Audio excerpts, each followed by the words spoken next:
Hey guys, welcome back to my channel Educable और आप सबका स्वागत है फिर से हमारी एक न्यू वीडियो में। जैसे कि आप लोग को पता ही होगा कि एमए एंट्रेंस के लिए हमारा चैनल जो है स्पेसिफिकली आप लोगों को ज़्यादा प्रिपरेशन करवाता है और जितनी भी रिगार्डिंग इम्पोर्टेंट इन्फॉर्मेशन होती हैं वो सारी की सारी हमारा चैनल लेकर आता है। ठीक है, तो लास्ट ईयर से हमने अपना चैनल स्टार्ट किया था और तब मैंने आपको बहुत सारे बच्चों को हेल्प किया था, जिनमें से काफ़ी लोगों का सिलेक्शन DU, JNU, BHU, साउ ऐसी अच्छी यूनिवर्सिटीज़ में ऑलरेडी हो चुका है। तो उनको देखते हुए ही मैंने इस ईयर भी जो है दोबारा से ये चीज़ें लाने की कोशिश की ताकि आप लोगों को जो है हेल्प हो सके। बिकॉज मैंने यूट्यूब पे काफ़ी सारा चेक किया, लेकिन कुछ इन्फॉर्मेशन कहीं ना कहीं ऐसी मुझे लगी जो छूट जाती है और बच्चों के लिए इंपॉर्टेंट होती हैं। तो वो सारी इन्फॉर्मेशन एक ही चैनल पे लाने की हम लोग कोशिश करते हैं। तो प्लीज़ अगर चैनल पर नए हैं तो सब्सक्राइब ज़रूर कर लेना और आगे जो बेल आइकन है उसको प्रेस कर लेना ताकि आपको जो लेटेस्ट नोटिफिकेशन होंगी वो मिलती रहे।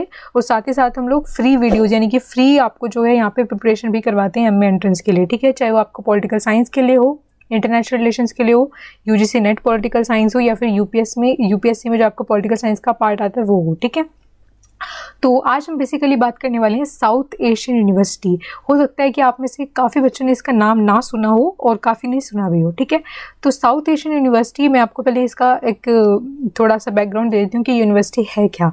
तो साउथ एशियन यूनिवर्सिटी सार्क के अंदर, जो कि सार्क में जो 8 कंट्रीज़ हैं उनको मिलाकर उनकी ये एक यूनिवर्सिटी है, यानी कि इसमें 8 कंट्रीज़ इन्वॉल्व हैं, जिसमें आपकी 8 जो है आपकी सार्क कंट्रीज़ आती हैं: अफगानिस्तान, बांग्लादेश, भूटान, इंडिया, मालदीव्स, नेपाल, पाकिस्तान और श्रीलंका। ठीक है, तो इन सारी सार्क कंट्रीज़ की मिलके एक यूनिवर्सिटी है, वो है साउथ एशियन यूनिवर्सिटी, जिसके सेंटर्स कुछ इंडिया में हैं और कुछ बाहर के कंट्रीज़ में है, लेकिन सबसे ज़्यादा जो इसके सेंटर्स हैं वो इंडिया के अंदर हैं। ठीक है, तो साउथ एशियन यूनिवर्सिटी आपकी दिल्ली के अंदर है, जो मेन यूनिवर्सिटी है, और इसके जो एग्जामिनेशन सेंटर होते हैं वो डिफरेंट जगहों पर पड़ते हैं इंडिया में, और उसका लिस्ट भी उन्होंने अपनी जो साइट है उस पर दे रखा है कि आपका कहाँ पे सेंटर पड़ सकता है। ठीक है, तो साउथ एशियन यूनिवर्सिटी आपको एक MA यानी कि मास्टर लेवल के लिए इंटरनेशनल रिलेशंस स्पेसिफिकली करने के लिए आप लोगों को एक कोर्स प्रोवाइड करती है। ठीक है, बिकॉज जब आप DU का दोगे या फिर किसी और अदर यूनिवर्सिटी का दोगे तो काफ़ी ज़्यादा यूनिवर्सिटीज़ में अलग से इंटरनेशनल रिलेशंस को लेके कोई डिसिप्लिन या कोई सब्जेक्ट नहीं है। इंटरनेशनल सब्जेक्ट एज इनहेरेंट है उसी आपके कोर्स के अंदर। लाइक फॉर एग्जांपल, अगर आप DU से करते हो तो DU में जब आप मास्टर्स पॉलिटिकल साइंस करोगे तो आपको उसी के अंदर इंटरनेशनल रिलेशन पढ़ने को मिलेगा, लेकिन इंटरनेशनल रिलेशन एज स्पेसिफिकली आपके पास नहीं होगा PG करने के लिए। तो कुछ ही यूनिवर्सिटीज़ आपको जो है ये ऑफर करती हैं, लाइक JNU आपको ऑफर करता है, जिसमें आपके पास PISM आ जाता है और IRAM आ जाता है। उसके लिए मैं अलग से वीडियो लेकर आऊँगी। ठीक है, तो इसी तरीके से एक अच्छी अपॉर्चुनिटी आपको साउ प्रोवाइड करता है, यानी कि साउथ एशियन यूनिवर्सिटी हम जिसको कहते हैं। ठीक है, ये यूनिवर्सिटी आपको इंटरनेशनल रिलेशंस के अंदर स्पेसिफिकली मास्टर करने के लिए आपको जो है अपॉर्चुनिटी प्रोवाइड करता है। ठीक है, तो हर साल यही होता है कि सबसे पहले जो भी एंट्रेंस के आपके एप्लीकेशन फॉर्म आते हैं सबसे पहले साउ के ही आते हैं।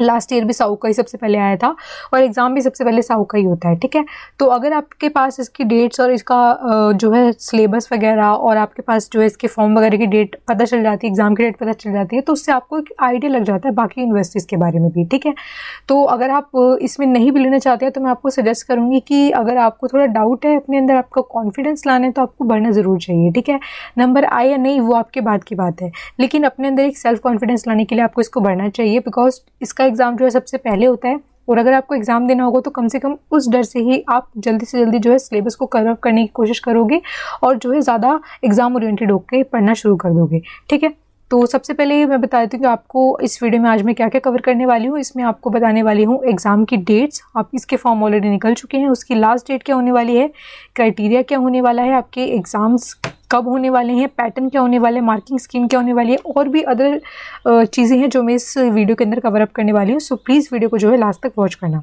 तो सबसे पहले हम चलते हैं साउ की ऑफिशियल वेबसाइट पे, ताकि आप लोग को कोई भी कन्फ्यूजन ना रहे। ठीक है, तो अब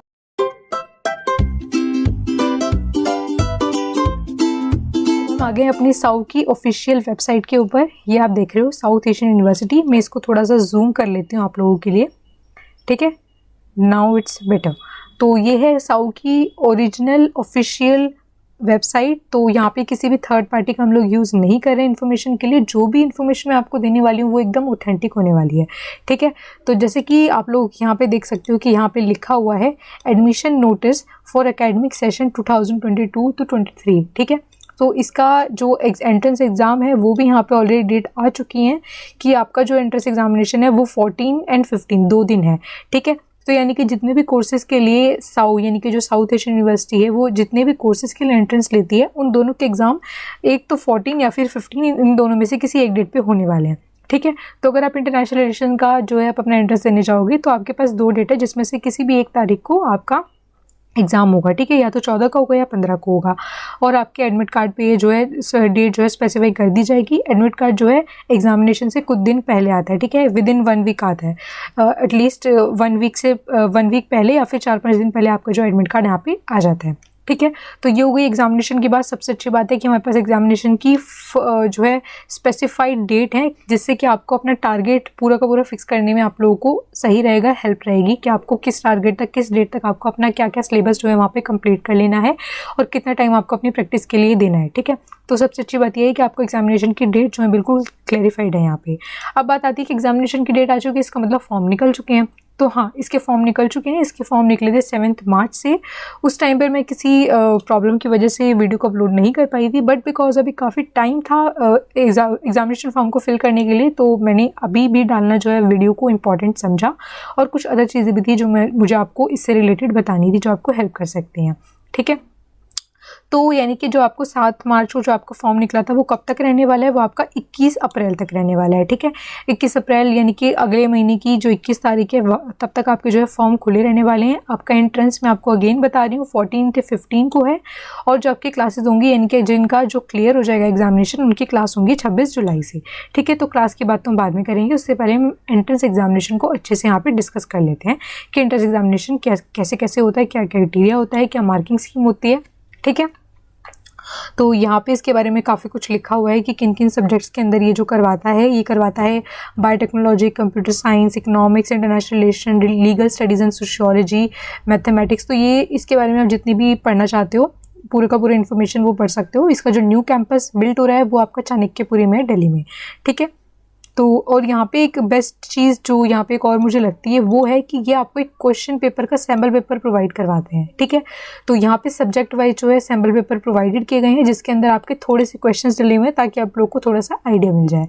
तो यहाँ पे आपका इंटरनेशनल रिलेशंस का भी डला होगा, ये रहा डिपार्टमेंट ऑफ इंटरनेशनल रिलेशंस, और सामने आपका जो है डाउनलोड का ऑप्शन है, ठीक है। अब इसका क्राइटेरिया क्या होने वाला है, प्रोसीजर क्या होने वाला है और डिटेल्स जितनी भी है वो मैं आपको सारी की सारी इस वीडियो में देने वाली हूँ, ठीक है। तो अगर हम बात करें इसके क्राइटेरिया की कि इसका क्या क्राइटेरिया होता है एग्जामिनेशन फॉर्म भरने का, तो जैसे कि आपके अदर एंट्रेंस एग्जामिनेशन होते हैं, जब आप DU का देते हो, BHU का देते हो या किसी अदर यूनिवर्सिटी का देते हो, तो उसमें आपका होता है कि आपके पास बैचलर होनी चाहिए। तो इसका भी सेम है कि आपके पास जो है 50% के साथ बैचलर होनी चाहिए, ठीक है। मैं आपको इनकी साइट से डायरेक्टली पढ़ के दिखा देती हूँ ताकि आप लोगों को कोई भी कन्फ्यूजन थोड़ी बहुत भी ना रहे, ठीक है। तो यहाँ पे लिखा हुआ है आपका मिनिमम एलिजिबिलिटी, जिसमें आपके लिखे 12th + 3 ईयर आपके पास जो है डिग्री कोर्स होना चाहिए from an institution recognized by government of any SAARC country, ठीक है। तो सार्क कंट्री में से जितनी भी यूनिवर्सिटीज़ हैं उनमें से किसी से भी आपने जो है 3 साल की बैचलर की डिग्री की हो with a minimum of 50% in graduation, ठीक है, और equivalent grade. Candidates who have a 4 year bachelor degree, कुछ कोर्सेज ऐसे होते हैं जिनमें आपके 4 ईयर होता है और कुछ कंट्रीज भी ऐसी होती है जहाँ पे आपकी BA 4 साल की होती है, और 2 year bachelor degree and have clear the first year of master program are also eligible, ठीक है। Format of entrance paper, eligible candidates have to appear for an entrance test, यानी कि यहाँ पे मैं आपको स्पेसिफाई कर देती हूँ कि जैसे कि DU में आपके पास मेरिट का भी ऑप्शन होता है, लेकिन साउ में आपके पास कोई भी मेरिट का ऑप्शन नहीं होता है। यहाँ पे जितनी भी सीट्स आपकी फिल की जाती हैं वो सारी की सारी एंट्रेंस बेस्ड ही होती हैं, ठीक है।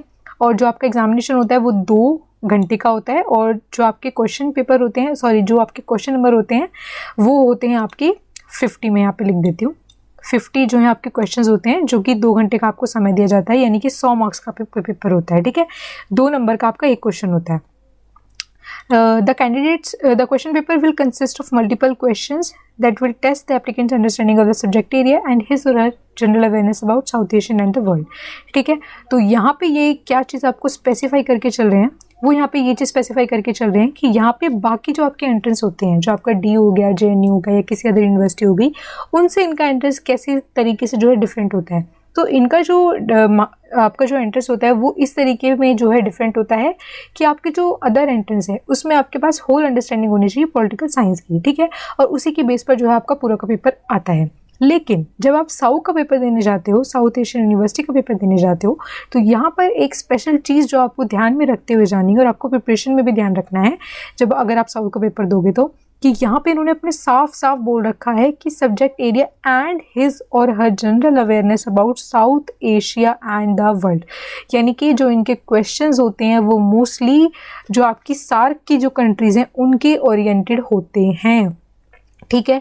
इनका मैंने पहले के क्वेश्चन पेपर्स भी देखे हैं, तो उसमें आपको पर्टिकुलर जो आपकी सार्क की जो कंट्रीज़ हैं आपको पर्टिकुलरली कंट्रीज़ के बारे में, उन कंट्रीज़ की हिस्ट्री के बारे में, उन कंट्रीज़ के कॉन्स्टिट्यूशन के बारे में, उनकी मेजर पॉलिटिकल पार्टीज़, उनका क्या कॉन्स्टिट्यूशन सिस्टम है, वो सब आपको पता होना चाहिए, ठीक है। तो मेजरली इनके जो क्वेश्चन बेस्ड होते हैं वो सार्क की कंट्रीज़ के ओरिएंटेड होते हैं रेदर देन फुल वर्ल्ड, ठीक है। तो बाकी जो आपके एंट्रेंस होते हैं उसमें आपकी होल वर्ल्ड की अंडरस्टैंडिंग होनी चाहिए, आपको होल इंटरनेशनल रिलेशन की अंडरस्टैंडिंग होनी चाहिए। तो यहाँ पे भी आपको होल इंटरनेशनल रिलेशन की अंडरस्टैंडिंग होते होते साथ में आपको सार्क की जो कंट्रीज़ है उनके ओरिएंटेड होकर स्टडी को करना है, ठीक है। और साथ में साथ वर्ल्ड की तो होनी चाहिए जैसे कि यहाँ पे लिखा है, और अदर देन जो भी आप अपनी कंपैरेटिव पॉलिटिक्स, पॉलिटिकल थ्योरी और जो public policy and what ever foreign policy वगैरह जो पढ़ते हो बाकी टेस्ट के लिए, वो सब तो आपको पढ़नी है, ठीक है। वो इन जनरल है, ठीक है, ज़्यादा क्वेश्चंस नहीं आते, 50 आते हैं, और जो बेसिकली मेजरली होते हैं वो आपके इंटरनेशनल रिलेशन से रिलेटेड होते हैं, बिकॉज ये जो आपका कोर्स है वो पर्टिकुलरली इंटरनेशनल रिलेशंस के बारे में है, ठीक है। आप यहाँ पे देख भी सकते हो sample question paper for entrance 2022, मैं इसको भी आपको ओपन करके दिखा देती हूँ ताकि आप लोग के अंदर कोई भी जो है किसी भी तरह का कन्फ्यूजन ना रहे कि कैसा क्वेश्चन पेपर ये लोग डालते हैं यहाँ पे, जो सैंपल के लिए डाल रखा है, ठीक है। सैंपल का मतलब ये नहीं है कि ये क्वेश्चन आप कहेंगे, सैंपल का मतलब ये है कि वो सिर्फ आपको दिखा रहे हैं कि किस टाइप के क्वेश्चन पूछे जाएंगे। तो यहाँ पे कुछ थोड़े बहुत एमसीक्यू इन्होंने यहाँ पे डाल रखे हैं एग्जाम्पल के लिए, ठीक है, जिससे कि आपको थोड़ा बहुत आइडिया हो जाए कि किस तरह के क्वेश्चन जो है यहाँ पे आपके पूछे जाते हैं, ठीक है। तो अगर हम फॉर्म की बात करें कि फॉर्म का कितना फ़ी होता है, तो वो लगभग जो आपका होता है वो होता है आपका 750 रुपये, ठीक है। ये ईयर टू ईयर वेरी भी कर सकता है, लेकिन जो लगभग यहाँ पे आपके पैसे होते हैं वो 750 रुपये होते हैं, ठीक है। और सीट भी जो है काफ़ी ज़्यादा कम होती हैं, सीट जो होती हैं आपकी सिर्फ और सिर्फ जो होती हैं 30 होती हैं, तो आपकी सीट्स भी यहाँ पे बहुत ज़्यादा कम हैं। और आपकी जो फ़ीस है, यानी कि जो आपकी मास्टर की फ़ीस लगेगी वो अदर यूनिवर्सिटी से भी थोड़ी ज़्यादा होती है, लेकिन इंटरनेशनल रिलेशन किसी को अगर करना है तो वो काफ़ी कम यूनिवर्सिटीज़ में ऑफ़र किया जाता है, तो आफ्टर JNU साउ इज़ अ गुड ऑप्शन, ठीक है। अगर आप देना चाहो तो आप दे सकते हो। और जो आपका साउ यूनिवर्सिटी है वो आपका 2010 में जो है इस्टेब्लिश हुआ था और अच्छी प्रेस्टीजियस यूनिवर्सिटी है।